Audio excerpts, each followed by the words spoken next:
Heck. Hello and welcome back to another episode of Bedtime Stories. I forgot how to talk for a half a second there, although that was pretty funny, wasn't it?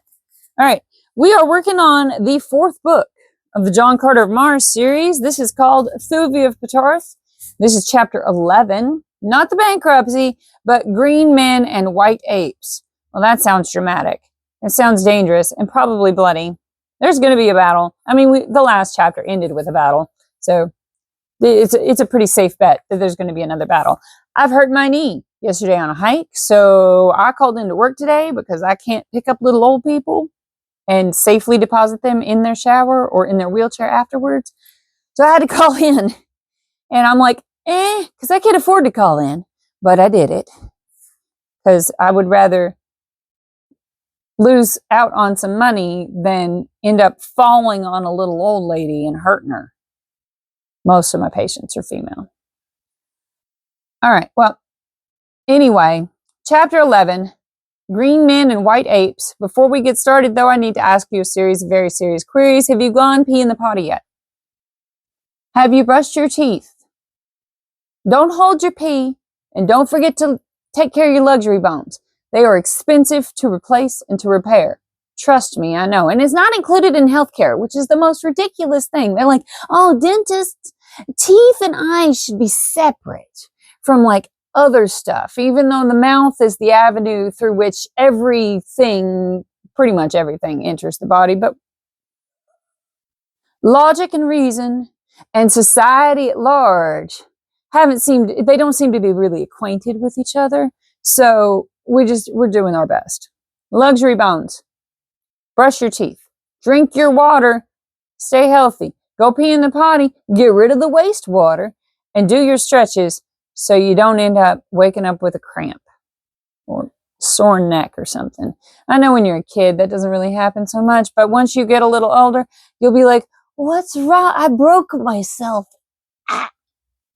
And you'll be like me. You went on a walk and now your knee won't work. I mean, I could have stretched. I should have stretched, I guess.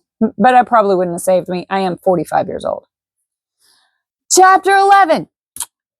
Green Men and White Apes. Let's get going. Yes, I really am that old. Born in 81. A Torcanesian sword smote a glancing blow across the forehead of Cthulhu. He had a fleeting vision of soft arms about his neck and warm lips close to his before he lost consciousness. How long he lay there senseless he could not guess, but when he opened his eyes again, he was alone, except for the bodies of the dead green men and Dusarians, and the carcass of a great bant that lay half across his own. Oh no. Thuvia was gone, nor was the body of Car Comac among the dead. Dagnabbit. I was really liking that great bant. Comac was cool. Weak from the loss of blood, Cthulhu made his way slowly toward Anthor, reaching its outskirts at dark. He wanted water more than any other thing, and so he kept on up a broad avenue toward the great central plaza, where he knew the precious fluid was to be found in a half-ruined building opposite the great palace of the ancient Jeddak, who once had ruled this mighty city. Disheartened and discouraged by the strange sequence of events that seemed foreordained to thwart his every attempt to serve the Princess of Patarth, he paid little or no attention to his surroundings, moving through the deserted city as though no great white apes lurked in the black shadows of the mystery-haunted piles that flanked the broad avenues of the great plaza. But if Cthulhu was careless in his surroundings, not so other eyes that watched his entrance into the plaza and followed his slow footsteps toward the marble pile that housed the tiny half-choked spring, whose water one might gain only by scratching a deep hole in the red sand that covered it. And as the Heliumite entered the small building, a dozen mighty grotesque figures emerged from the doorway of the palace to speed noiselessly across the plaza toward him. For half an hour, Cthulhu remained in the building, digging for water and gaining the few much-needed drops, which were the fruits of his labor. Then he rose and slowly left the structure. Scarce as he stepped beyond the threshold than 12 Torcanesian warriors leapt upon him. No time then to draw a longsword, but swift from his harness flew his long, slim dagger, and as he went down beneath them, more than a single green heart ceased beating at the bite of that keen point. Then they overpowered him and took his weapons away, but only 9 of the 12 warriors who had crossed the plaza returned with their prize. They dragged their prisoner roughly to the palace pits, where in utter darkness they chained him with rusty links to the solid masonry of the wall. "Tomorrow Thar-Ban will speak with you," they said. "Now he sleeps, but great will be his pleasure when he learns who has wandered amongst us. And great will be the pleasure of Horten-Gur when Thar-Ban drags before him the mad fool who dared prick the great Jeddak with his sword." Then they left him to the silence and the darkness. For what seemed hours, Cthulhu squatted upon the stone floor of his prison, his back against the wall in which was sunk a heavy eye bolt that secured the chain which held him. Then, from out the mysterious blackness before him, there came to his ears the sound of naked feet moving stealthily upon stone, approaching nearer and nearer to where he lay, unarmed and defenseless. Minutes passed, minutes that seemed hours, during which time periods of sepulchral silence would be followed by a repetition of the uncanny scraping of naked feet slinking warily upon him. At last he heard a sudden rush of unshod soles across the empty blackness, and at a little distance a scuffling sound, heavy breathing, and once what he thought was the muttered imprecation of a man battling against great odds. Then the clanging of a chain, and a noise as of the snapping back against stone of a broken link. Again came silence, but for a moment only. Now he heard once more the soft feet approaching him. He thought that he discerned wicked eyes gleaming fearfully at him through the darkness. He knew that he could hear the heavy breathing of powerful lungs. Then came the rush of many feet toward him, and the things were upon him.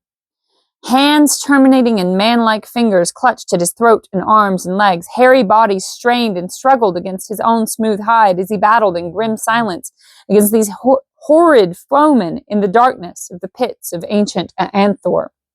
The heck is going on? Thewed like some giant god was Cthulhu of Helium, yet in the clutches of these unseen creatures of the pit's Stygian night, he was helpless as a frail woman. Yet he battled on, striking futile blows against great hispid breasts he could not see, feeling thick, squat throats beneath his fingers, the drool of saliva upon his cheek, and hot, foul breath in his nostrils. Fangs, too, mighty fangs, he knew were close, and why they did not sink into his flesh he could not guess. At last he became aware of the mighty surging of a number of his antagonists back and forth upon the great chain that held him, and presently came the same sound that he had heard at a little distance from him a short time before he had been attacked. His chain had parted, and the broken end snapped back against the stone wall. Now he was seized upon either side and dragged at a rapid pace through the dark corridors toward what fate he could not even guess. At first he had thought his foes might be of the tribe of Torcus, but their hairy bodies belied that belief. Now he was at last quite sure of their identity, though why they had not killed and devoured him at once he could not imagine. After half an hour or more of rapid racing through the underground passages that are a distinguishing feature of all Barsoomian cities, modern as well as ancient, his captors suddenly emerged into the moonlight of a courtyard, far from the central plaza. Immediately Cthulhu saw that he was in the power of a tribe of the great white apes of Barsoom. All that had caused him doubt before as to the identity of his attackers was the hairlessness of their breasts, for the white apes are entirely hairless except for a great shock bristling from their heads. Now he saw the cause of that which had deceived him. Across the chest of each of them were strips of hairy hide, usually of banth, in imitation of the harness of the green warriors who so often camped in their deserted city. Cthulhu had read of the existence of tribes of apes that seemed to be progressing slowly toward higher standards of intelligence. Into the hands of such he realized he had fallen, but what were their intentions toward him? As he glanced about the courtyard, he saw fully 50 of the hideous beasts, squatting on their haunches, and at a little distance from him another human being, closely guarded. As his eyes met those of his fellow captive, a smile lit the other's face, and "Kawur, red man!" burst from his lips. It was Karkomak, the bowman.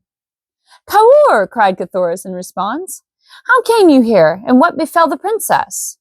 Red men like yourself descended in mighty ships that sailed the air, even as the great ships of my distant day sailed the 5 seas, replied Carcomac. They fought with the green men of Torquus. They slew Kamal, god of Lothar. I thought they were your friends, and I was glad when finally those of them who survived the battle carried the red girl to one of the ships and sailed away with her into the safety of the high air. Then the green men seized me and carried me to a great empty city, where they chained me to a wall in a black pit. Afterward came these and dragged me hither. And what of you, red man? Cthoris related all that had befallen him, and as the 2 men talked, the great apes squatted about them, watching them intently. What are we to do now? Asked the bowman. Our case looks rather hopeless, replied Cthoris ruefully. These creatures are born man-eaters. Why they have not already devoured us, I cannot imagine. There, he whispered, see, the end is coming. Carcomac looked in the direction Cthoris indicated to see a huge ape advancing with a mighty bludgeon. It is thus that they like best to kill their prey, said Cthoris. Must we die without a struggle? Asked Carcomac. Not I, replied Cthoris, though I know how futile our best defense must be against these mighty brutes. Oh, for a long sword. Or a good bow, added Carcomac, and a utan of bowmen. At the words, Cthoris half sprung to his feet, only to be dragged roughly down by his guard. Carcomac, he cried, why cannot you do what Tario and Jav did? They had no bowmen other than those of their own creation. You must know the secret of their power. Call forth your own utan, Carcomac. The Lotharian looked at Cthoris in wide-eyed astonishment, as the full purport of the suggestion bore in upon his understanding. Why not? He murmured. The savage ape bearing the mighty bludgeon that was slinking toward Cthoris. The Heliumite's fingers were working as he kept his eyes upon his executioner. Carcomac bent his gaze penetratingly upon the apes. The effort of his mind was evidenced in the sweat upon his contracted brows. The creature that was to slay the red man was almost within arm's reach of his prey when Cthoris heard a hoarse shout from the opposite side of the courtyard. In common with the squatting apes and the demon with the club, he turned in the direction of the sound to see a company of sturdy bowmen rushing from the doorway of a nearby building. With screams of rage, the apes leaped to their feet to meet the charge. A volley of arrows met them halfway, sending a dozen rolling lifeless to the ground. Then the apes closed with their adversaries. All their attention was occupied by the attackers. Even the guard had deserted the prisoners to join in the battle. Come, whispered Carcomac. Now may we escape while their attention is diverted from us by my bowmen. And leave those brave fellows leaderless, cried Cthoris, whose loyal nature revolted at the merest suggestion of such a thing. Carcomac laughed. You forget, he said, that they are but thin air, figments of my brain. They will vanish unscathed when we have no further need for them. Praised be your first ancestor, Red Man, that you thought of this chance in time. It would never have occurred to me to imagine that I might wield the same power that brought me into existence. You are right, said Cthoris. Still, I hate to leave them, though there is naught else to do. And so the 2 turned from the courtyard, and making their way into one of the broad avenues, crept stealthily in the shadows of the building toward the great central plaza, upon which were the buildings occupied by the green warriors when they visited the deserted city. When they had come to the plaza's edge, Cthoris halted. Wait here, he whispered. I go to fetch Thotes, since on foot we may never hope to escape the clutches of these green fiends. To reach the courtyard where the Thotes were kept, it was necessary for Cthoris to pass through one of the buildings which surrounded the square, which were occupied and which he could not even guess. So he was compelled to take considerable chances to gain the enclosure in which he could hear the restless beasts squealing and quarreling among themselves. I hope he gets poor what was his name again? Carcomac. I hope he gets some clothes for Carcomac while he's like stealing stuff. He's let that poor guy be naked this whole time. He's naked as the day he was born. Can you imagine? Just put your mind in that. This dude is naked and running around fighting stuff with his bare hands and just like, he don't care. But I hope Cthoris gets him clothes. That's an aside. I'm sorry. Chance carried him through a dark doorway into a large chamber in which lay a score or more green warriors wrapped in their sleeping silks and furs. Scarce had Cthulhu passed through the short hallway that connected the door of the building and the great room beyond it, that he became aware of the presence of something or someone in the hallway through which he had but just passed. He heard a man yawn, and then behind him he saw the figure of a sentry rise from where the fellow had been dozing, and stretching himself, resume his wakeful watchfulness. Cthulhu realized that he must have passed within a foot of the warrior, doubtless rousing him from his slumber. To retreat now would be impossible. Yet to cross through that room full of sleeping warriors seemed almost equally beyond the pale of possibilities. Cthulhu shrugged his broad shoulders and chose the lesser evil. Warily he entered the room. At his right against the wall leaned several swords and rifles and spears, extra weapons which the warriors had stacked here ready to their hands should there be a night alarm calling them suddenly from slumber. Beside each sleeper lay his weapon. These were never far from their owners, from childhood to death. The sight of the swords made the young man's palm itch. He stepped quickly to them, selecting 2 short swords, one for Carcomac, the other for himself, and also some trappings for his naked comrade. Thank you. That poor guy. It had to be cold at night. You know they weren't cuddling. Or maybe they did. I don't know. He wasn't addressed. Then he started directly across the center of the apartment among the sleeping Torcanesians. Not a man of them moved until Cthulhu had completed more than half of the short, though dangerous journey. Then a fellow directly in his path turned restlessly upon his sleeping silks and furs. The Heliumite paused above him, one of the short swords in readiness should the warrior awaken. For what seemed an eternity to the young prince, the green man continued to move uneasily upon his couch. Then, as though actuated by springs, he leapt to his feet and faced the red man. Instantly Cthulhu struck, but not before a savage grunt escaped the other's lips. In an instant the room was in turmoil. Warriors leapt to their feet, grasping their weapons as they rose and shouting to one another for an explanation of the disturbance. To Cthulhu, all within the room was plainly visible, in the dim light reflected from without, for the further moon stood directly at zenith. But to the eyes of the newly awakened green men, objects as yet had not taken on familiar forms. They but saw vaguely the figures of warriors moving about their apartment. Now one stumbled against the corpse of him whom Cthulhu had slain. The fellow stooped, and his hand came in contact with the cleft skull. He saw about him the giant figures of the other green men, and so he jumped to the only conclusion that was open to him. "The thirds," he cried. "The thirds are upon us. Rise, warriors of Torcus, and drive home your swords within the hearts of Torcus's ancient enemies." Instantly the green men began to fall upon one another with naked swords.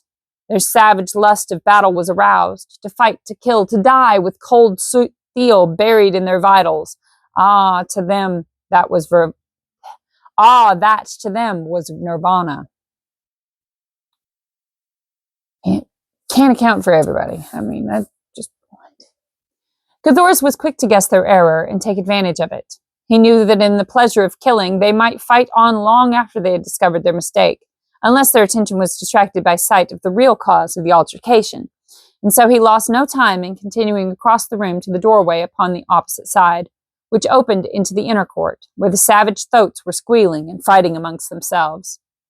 Once here, he had no easy task before him. To catch and mount one of these habitually rageful and intractable beasts was no child's play under the best of conditions. But now, when silence and time were of such important considerations, it might well have seemed quite hopeless to a less resourceful and optimistic man than the son of the great warlord. From his father he had learned much concerning the traits of these mighty beasts, and from Taurus Tarkus also, when he had visited that great green Jeddak among his horde at Thark. And so, now, he centered upon the work in hand all that he had ever learned about them from others and from his own experience, for he, too, had ridden and handled them many times.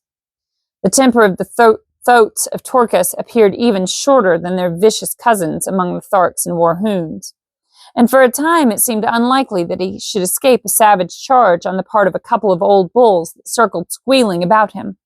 But at last he managed to get close enough to one of them to touch the beast.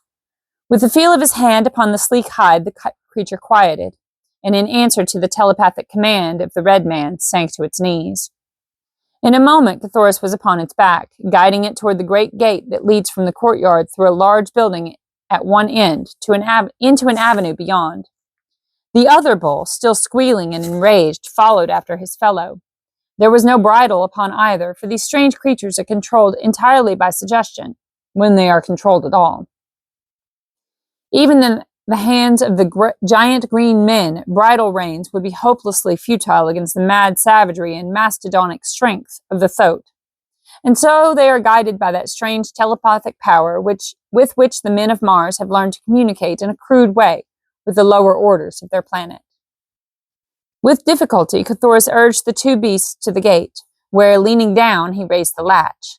Then the thoat that he was riding placed his great shoulder to the skeel wood planking, pushed through, and a moment later the man and the two beasts were swinging silently down the avenue to the edge of the plaza, where Carcomac hid. Ooh. Sorry. Here Cthulhu found considerable difficulty in subduing the second thoat, and as Carcomac had never before ridden one of the beasts, it seemed a most hopeless job, but at last the bowman managed to scramble to the sleek back, and again the two beasts fled softly down the moss-green avenues toward the open sea bottom beyond the city. All that night and the following day and the second night they rode toward the northeast. No indication of pursuit developed, and at dawn of the second day Cthulhu saw in the distance the waving ribbon of great trees that marked one of the long Barsoomian waterways. Immediately they abandoned their thoats and approached the cultivated district on foot. Cthulhu also discarded the metal from his harness, or such of it as might serve to identify him as a Healyite, or of royal blood, for he did not know to what nation belonged this waterway, and upon Mars it is always well to assume every man and nation your enemy until you have learned the contrary. It's a crappy way to be, but it's probably a pretty safe way to be on Earth as well. Just assume everybody's your enemy until you've learned that they're not. But that's also kind of a crappy way to be, too. Like I said at the beginning, that's a crappy way to be. Anyway, we're going to go on. Just leave that as it is. It was mid-forenoon, when the two at last entered one of the roads that cut through the cultivated districts at regular intervals, joining the arid wastes on either side with the great white central highway that follows through the center from end to end of the far-reaching thread-like farmlands. The high walls surrounding the fields served as a protection against surprise by raiding green hordes, as well as keeping the savage banths and other carnivora from the domestic animals and the human beings upon the farms. Cthulhu stopped before the first gate he came to, pounding for admission. The young man who answered his summons greeted the two hospitably, though he looked with considerable wonder upon the white skin and auburn hair of the bowman. After he had listened for a moment to a partial narration of their escape from the Torcanesians, he invited them within, took them to his house, and bade the servants there prepare food for them. As they waited in the low-ceilinged, pleasant living room of the farmhouse until the meal should be ready, Cthulhu drew his host into conversation that he might learn his nationality, and thus the nation under whose dominion lay the waterway where circumstance had placed him. "I am Halvis," said the young man, "son of Vascor of Dusar, a noble in the retinue of Astok, Prince of Dusar. At present, I am Douar of the Road for this district." Cthulhu was very glad that he had not disclosed his identity, for though he had no idea of anything that had transpired since he left Helium, or that Astok was at the bottom of all his misfortunes, he well knew that the Dusarian had no love for him, and that he could hope for no assistance within the dominions of Dusar. "And who are you?" asked Halvas.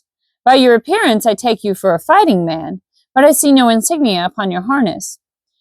Can it be that you are a Panthan? Now these wandering soldiers of fortune are common upon Barsoom, where most men love to fight. They sell their services wherever war exists, and in the occasional brief intervals where there is no organized warfare between the Red Nations, they join one of the numerous expeditions that are constantly being dispatched against the green men in protection of the waterways that traverse the wilder portions of the globe. When their service is over, they discard the metal of the nation they have been serving until they shall have found a new master. In the intervals, they wear no insignia, their war-worn harness and grim weapons being sufficient to attest their calling. The suggestion was a happy one, and Cthoris embraced the chance it afforded to account satisfactorily for himself. There was, however, a single drawback. In times of war, such pantheons as happened to be within the domain of a belligerent nation were compelled to don the insignia of that nation and fight with her warriors.